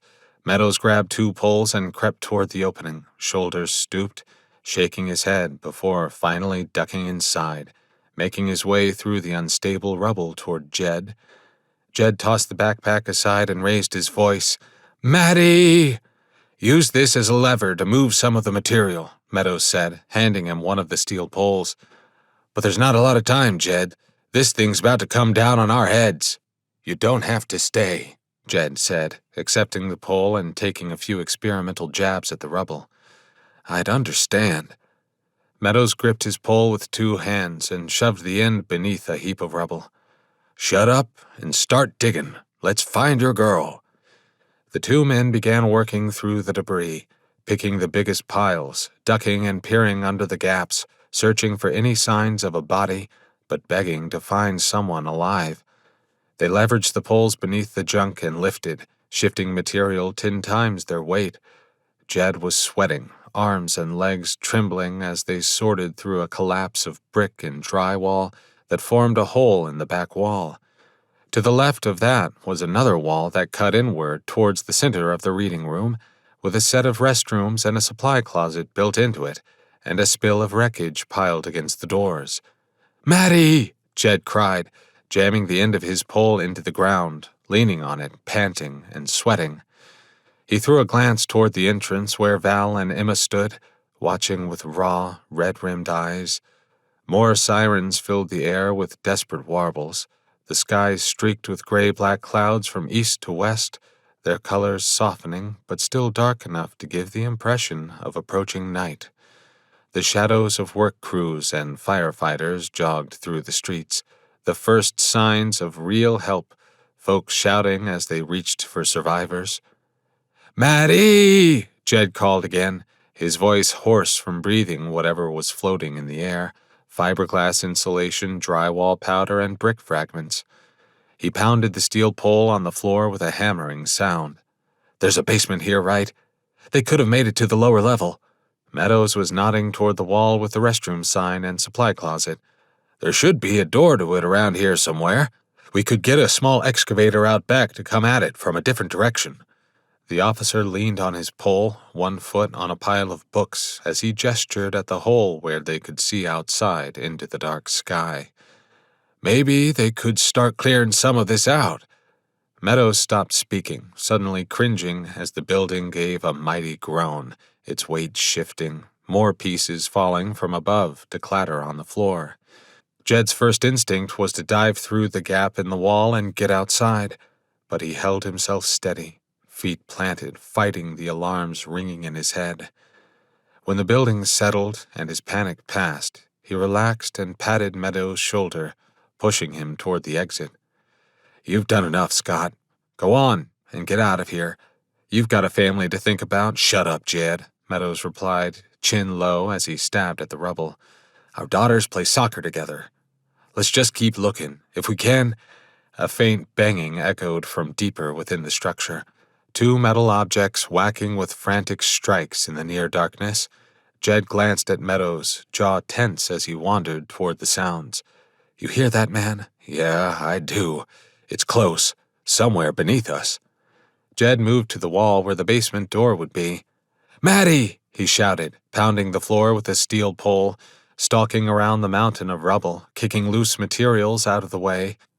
A cascade of water flowed from a burst pipe, trickling from above to drip on his shoulders, causing him to misinterpret the banging sounds.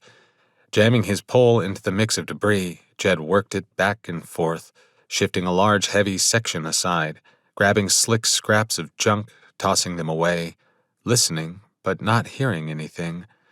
Straightening, he repeated the process, moving entire swaths of spilled flooring, dragging a patch of soggy carpet off to the side, flipping it over and out of the way with Meadows' help. That opened up the air to the clanging and ringing, definitely two pieces of metal hammering against something hard. The vibrations felt through his boots. "We're getting close," Jed called. Reaching deep into his strength reserves, Jed homed in on the sounds and kept ripping through the rubble. They cleared a slab of drooping drywall, stabbing it with their poles, chopping it to pieces before kicking it aside. A door appeared, buried deep, the hammering coming from there. Heavy blows Jed easily felt when he placed his palm against the surface. But when he tried to open it, the knob wouldn't turn and the frame was twisted and bent along the top and side. Face pressed to the steel, he cried, "Maddie, are you in there? Dad?"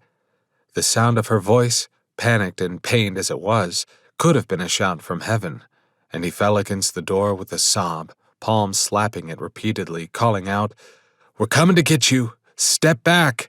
He glanced at Meadows, motioning to the right-hand side of the doorframe.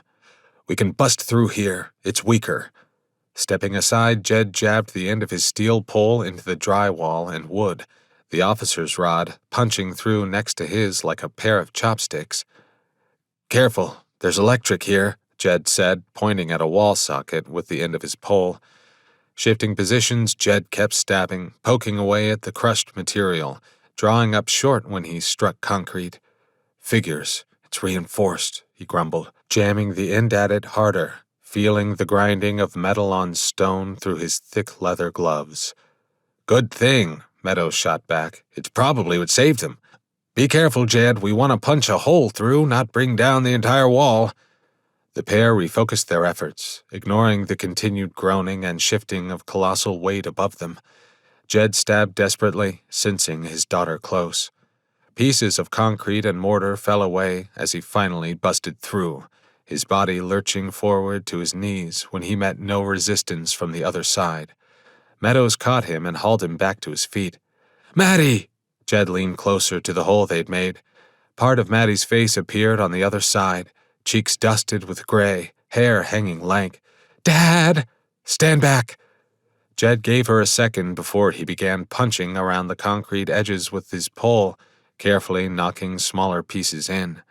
Together, he and Meadows pounded the rest of the way through, widening the hole enough for a large man to squeeze in. "I think that'll do it," Jed said, tossing the tool aside and stooping closer. Reaching out, he called, "Can you fit?"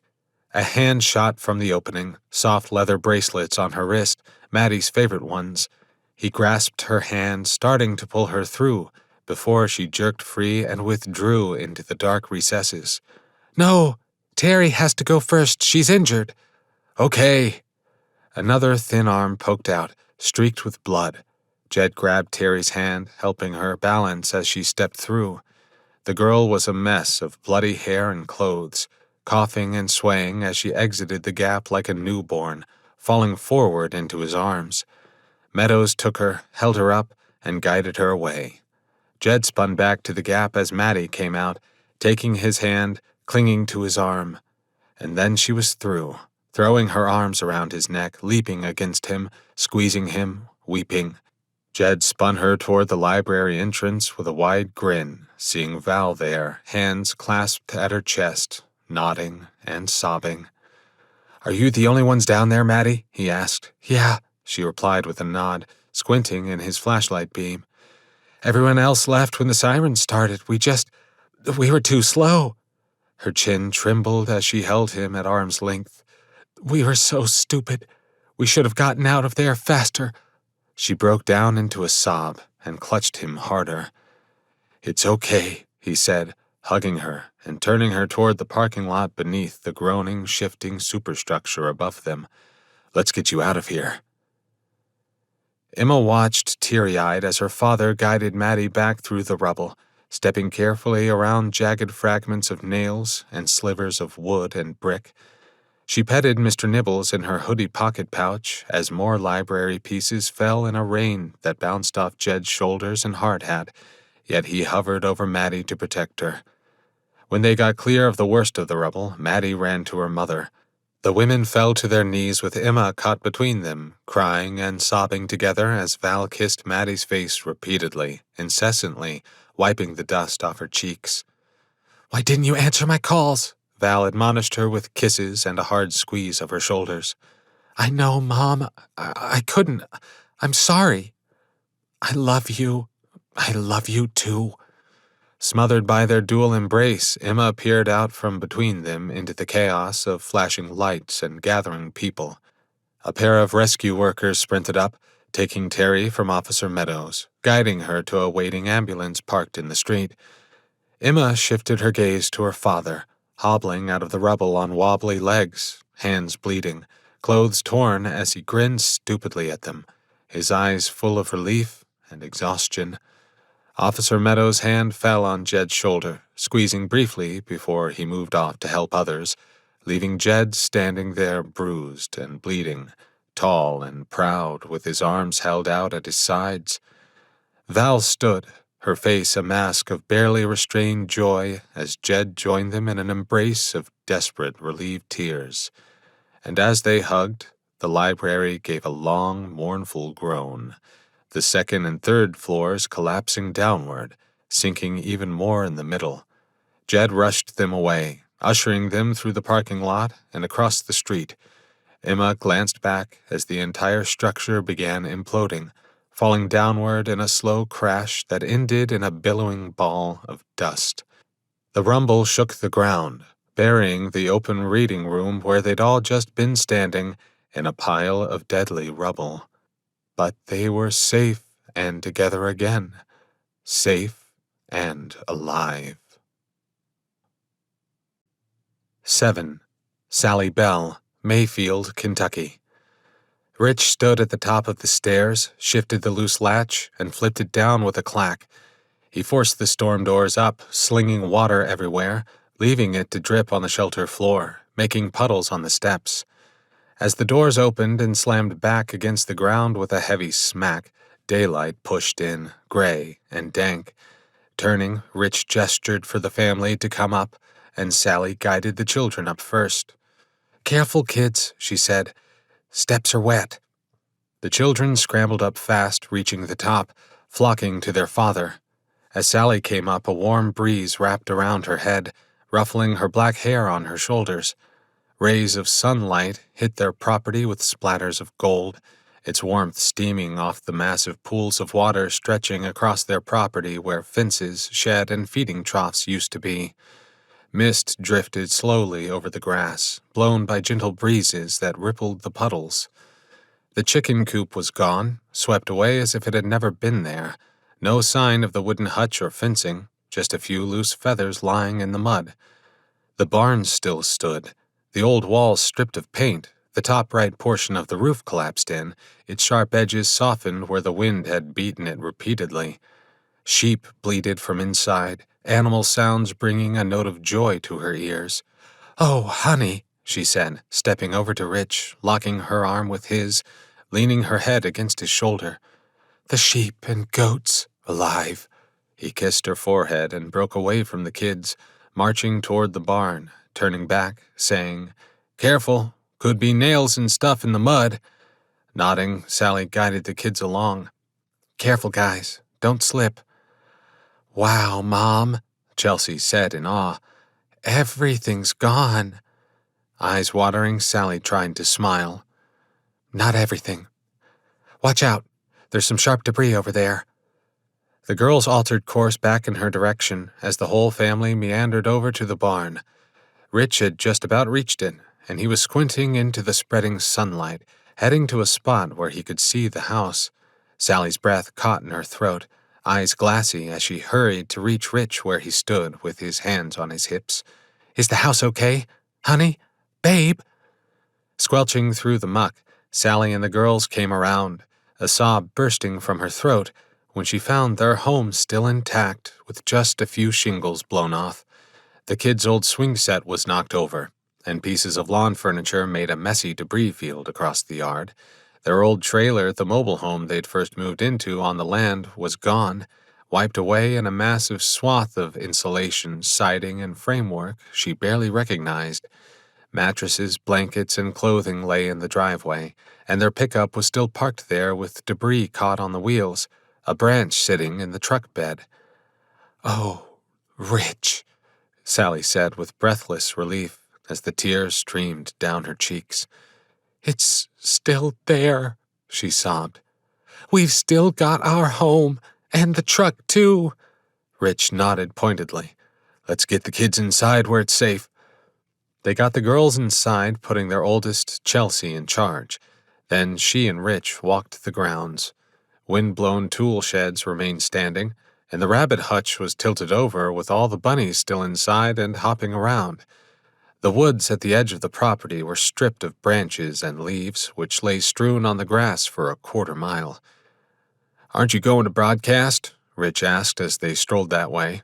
"No," Sally said, tears leaking from her eyes. "I just want to appreciate the moment. I'm just—" She waved her hand at herself. "It's too much." "By God's grace," Rich nodded again, chin trembling, voice rising with a grateful lilt. "Most of it's still here. We can recover." They strolled past their wind-blown gardens as if in a dream, stooping to inspect the tousled rows, finding a few tomatoes and peppers left. Out at the tree line, they walked the edge, following a chorus of clucking sounds. Rich dug around in the bushes where he found a half-dozen chickens and their big rooster. The angry birds squawked and fussed as Sally and Rich carried the animals 2 at a time back to the rabbit hutch, putting them in a side stall temporarily. After they'd gathered them, Sally stood in the middle of the yard, hugging herself, wiping tears off her cheeks.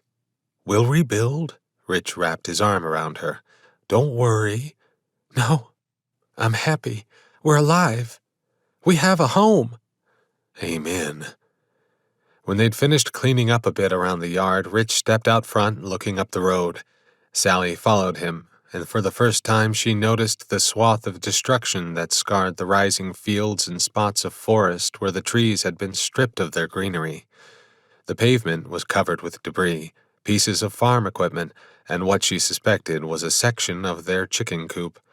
"Come on," he said. "Let's check on the neighbors." After clearing the junk from their truck, they got in and started it up, easing onto the road and heading north. Rich turned on the radio, and they were immediately struck with the voices of angst-ridden reporters with stories of extensive damage in the Mayfield area that had left parts of downtown destroyed. The candle factory, which supplied the town with hundreds of jobs, was nothing but a pile of rubble. The mayor was estimating at least 15 dead, with that number climbing by the hour. "This is so hard to believe," Sally said, gaping at the pure destruction strewn in the roads. "It's like a nightmare." Weaving slowly through the rubble, Rich pulled the truck to a junction where the main road darted north into Mayfield proper. A wreck filled the highway, and vehicles had stopped next to an overturned horse trailer dead center, pieces of it shredded like someone had taken a saw to it. A 10-foot-long snowplow blade lay twisted nearby. "That's the Munoz's trailer," Sally said, assembling the slivers in her mind, identifying the white paint job and blue stripe. One horse lay dead in the middle of the road, its side pierced through with bits of steel, blood splashed across the yellow line. On the other side of the wreckage, in a ditch, 3 men stood, their top halves visible, looking at something she couldn't see. They had a discussion, shaking their heads, one man finally lifting a pistol and firing downward with a sharp crack that jolted Sally stiff. "Must have been a horse," Rich said with a sigh, pulling the truck to a stop, popping his door and getting out. "I'll see what happened." Bottom lip trembling, Sally got out on her side and met him at the front of the truck. Together they circled the Ford that had been hauling the trailer. The vehicle flipped over, one tire spinning slowly. A pair of women stood near the grass, one being Juanita Munoz, crying feverishly, her dark hair spread in a tangle down her back. The second woman was the Munoz's eldest daughter, Isabella, with blood leaking from a head wound near her temple, red smeared to her jaw. Rushing over, Sally separated the pair with a hand on each shoulder. "What's wrong, Juanita? Where's Carlos?" "He's out there," Juanita croaked, pointing into a wide cornfield with old husked-out stalks blowing faintly in the breeze. "Looking for Rosa. We cannot find her. She was in the truck with us when we flipped, but when we came to, she was gone." Sharing a startled glance with Rich, the two moved to the roadside, peering into the corn rows, following the sound of Carlos's voice as he shouted for Rosa. With Juanita's panic firmly imprinted in her mind, Sally imagined her own daughter out there lost somewhere, injured or dead, tossed like a rag doll by winds violent enough to flip the truck and trailer. She moved past Rich and plunged into the field, swimming through the corn husks, finding Carlos 50 yards in, where he had his hands cupped to his mouth and was calling. Grabbing his arm, she spun him, facing his frantic, tear-filled eyes.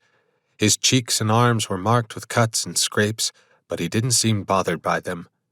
"How do you know she's here in the field? She could be anywhere." "This," he held up a dirt-streaked doll. "This is her favorite doll. I found it by the edge of the road, and her shoe prints were in the mud." Nodding, fixing her jaw tight, Sally pointed off to the left. "Rich, take that way, and I'll look off to the right." Plowing through the thick fields, Sally shoved aside clusters of corn husks, breaking off to the side. "Rosa! Hey, Rosa! Rosa, where are you?" The men's voices joined the calls, deep tones barking loud in the clearing skies. Losing sight of the others, Sally got lost in the endless rows, her tennis shoes squelching in the mud as she slipped and slid in the puddles. Out of breath and tired, growing more desperate by the minute, she lingered in the field's vastness, all the dead plants, mud, and moldy leaves looking the same. The girl could have run for miles or been blown through the air by the tail end of the storm. "Please, God," she whispered, "just one more blessing, please." A sniffling sound reached her ears, a tiny voice, a whimper. Reeling, staggering in a circle, Sally whispered, "Rosa, is that you?" The sniffling grew louder, followed by a sob, and a string of whines sent Sally's heart fluttering. Craning her neck, stooping, she caught movement 10 yards off, soft pastel colors under a pile of torn-up stalks. "Rosa!" Sally shouted, sweeping her arms back and forth, grabbing torn-up stalks, yanking them from the ground, tossing them aside to reveal the girl's compact form curled into a ball. "Rosa!" she whispered, falling to her knees and turning the girl over. She was wearing pink pajama pants and a blue jacket, her white tennis shoes covered in mud. "Oh, my goodness," Sally said, voice trembling with relief. "Oh, you poor baby." Rosa's arms were stiff at her sides, and she stared up with big brown eyes above tear-streaked cheeks. She reached out and made squeezing motions with her hands. "Oh, baby." Sally scooped her up, hugging her tight as she struggled to her feet. "What happened? Why did you run?" "My horsey, Sunflower, she—" Crushing Sally's neck with a frail embrace, Rosa sobbed into her shoulder. Nodding, Sally put the story together in her head. The Munoz family had wrecked, knocking the parents unconscious.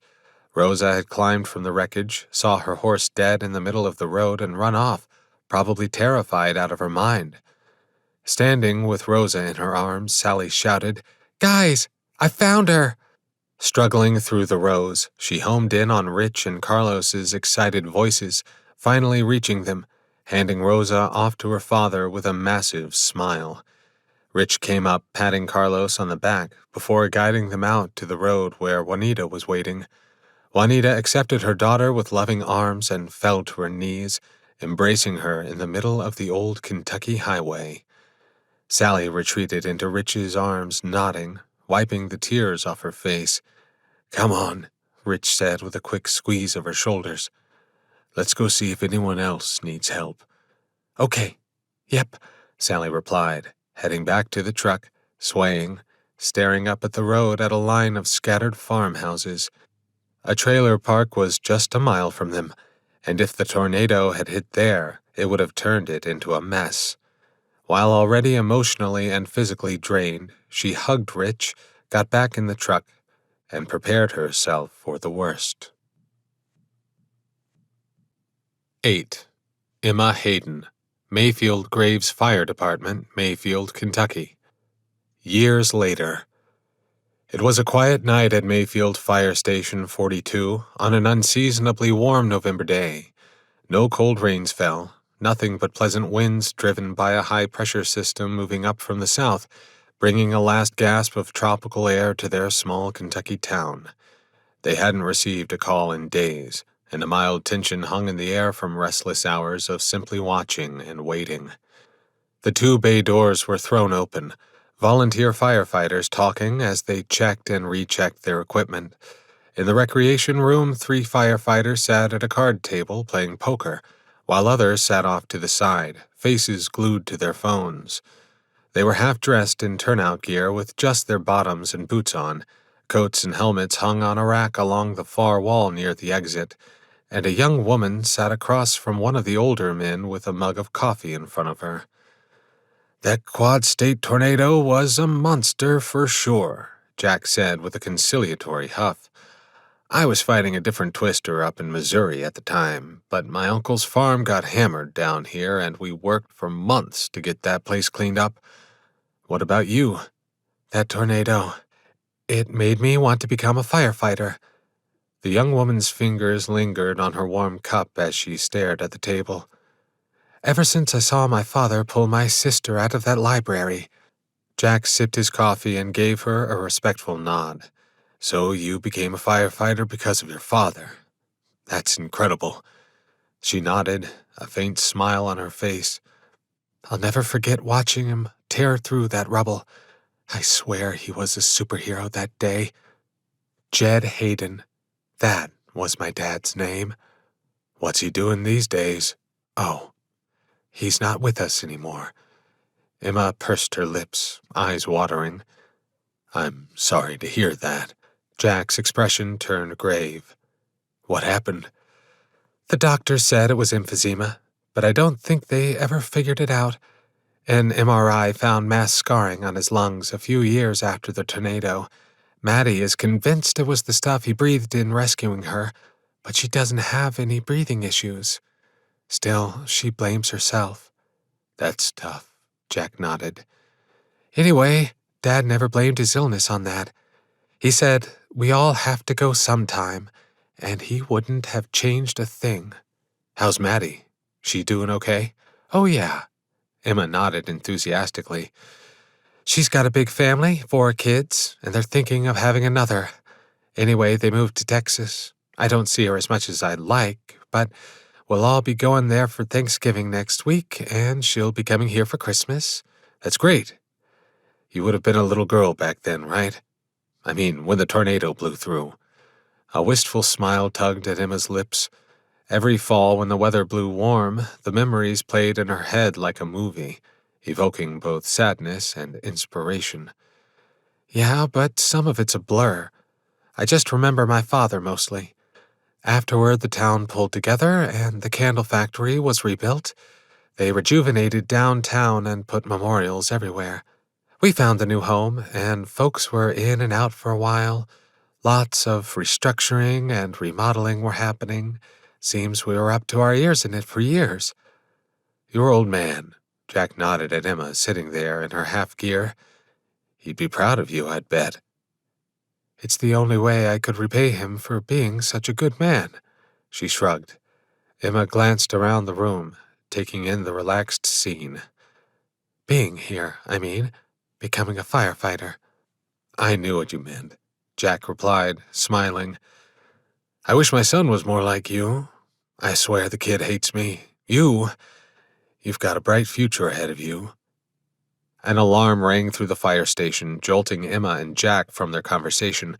The firefighters sprang up, dropping what they were doing, grabbing coats off their hooks, and shrugging them on with smooth efficiency. Then they were rushing for the truck bay, where 2 big rigs were firing up, sirens blaring, volunteers and regulars flocking to them, gearing up and leaping on. Helmet strapped on, Emma climbed into the back seat of Engine 3, a 1994 PEMFAB, its Mach 350 diesel roaring to life. Jack grunted as he got in on the other side, lifting his heavier weight inside with a massive heave.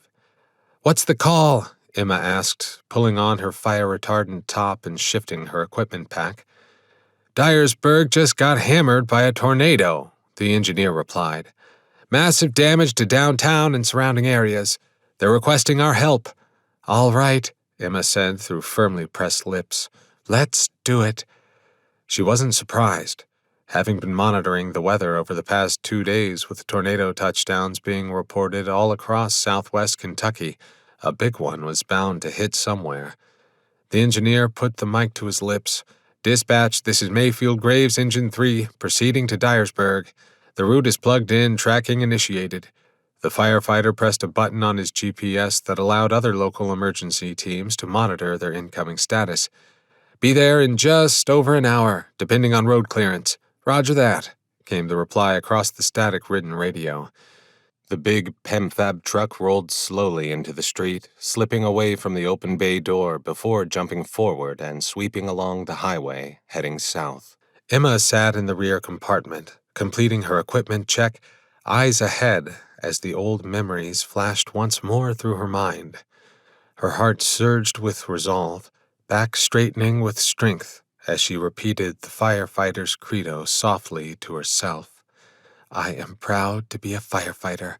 I will always be at my station, alert and attending to my duties. I shall sell my life dearly to my enemy fire, but give it freely to rescue those in peril.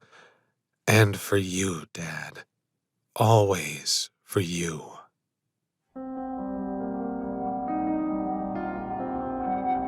This has been EF4 Supercell, written by Kenny Soward, read to you by Tom Hare.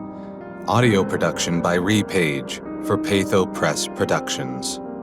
If you're enjoying Kenny's audiobook content, please like and subscribe. It's the best way to support the channel.